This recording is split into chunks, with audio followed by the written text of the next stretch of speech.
कौन खाइला जी भात डाली और तरकारी तरकारी हां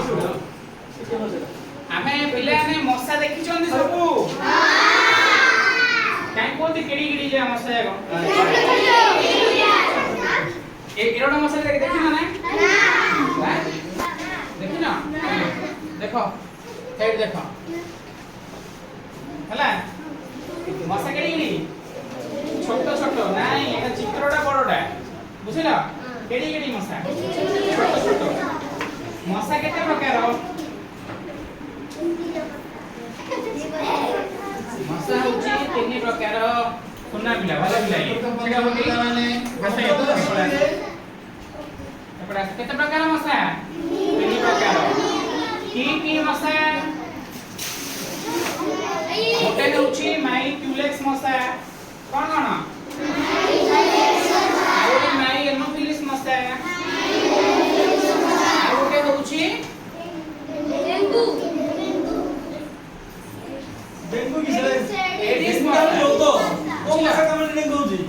एडिस मसा हां भलो पिला समस्त सब जानि जो ताहाले नै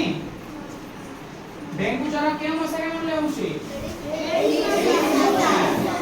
आओ माई एनोफिलिस मसा द्वारा के रोग होची मलेरिया आओ माई क्यूलेक्स मसा द्वारा हमको बात ज्वर होची जानि छ कि हमें आज हमें बात ज्वर विषय रे कथा हबा को विषय कथा हबा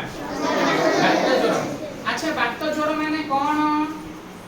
जण बात ज्वर हिची ले हमें केमिति जानिबा ना तार गोड़ हाथ घोड़ बिंधा हबो कोन हबो घोड़ बिंधा हबो माने काटियो गोड़ हाथ होला आ कोन सामान्य ज्वर आसीबो आ कोन हबो देहरे लाल लाल सब दाग हबो बुझिलो बस फोन दे पहले हमें बात ज्वर को आके कोन कहू फाइलेरिया बोली सार को आनियो होला बात ज्वर रो लास्ट स्टेज होची फाइलेरिया जण व्यक्ति को जेतरा गोटे मशा कामुची बुझिला 10 15 वर्ष परे लकी कोइ बसले बिजला सदला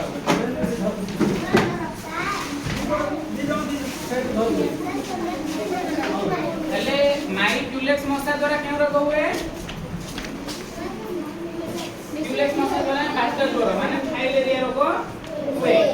फाइलेरिया माने कोन गोदर रोग आमे सब पिला ने देखि चंदी ना गोदर रोग देखि छ ना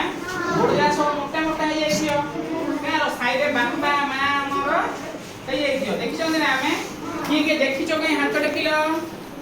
सब जा देखि छ हमर ए गां देखि छ ना ओजा गां देखि हां हेले सब जानि छ ताहाले पिला ने सिन रोग होइले भलो कि रे भल नै ना मम्मी भल नै कि कहलो ना ना आमे आ चप्पल पिंदी परिबानी बुझिला ना आ कोन करियानी आ चाली परिबानी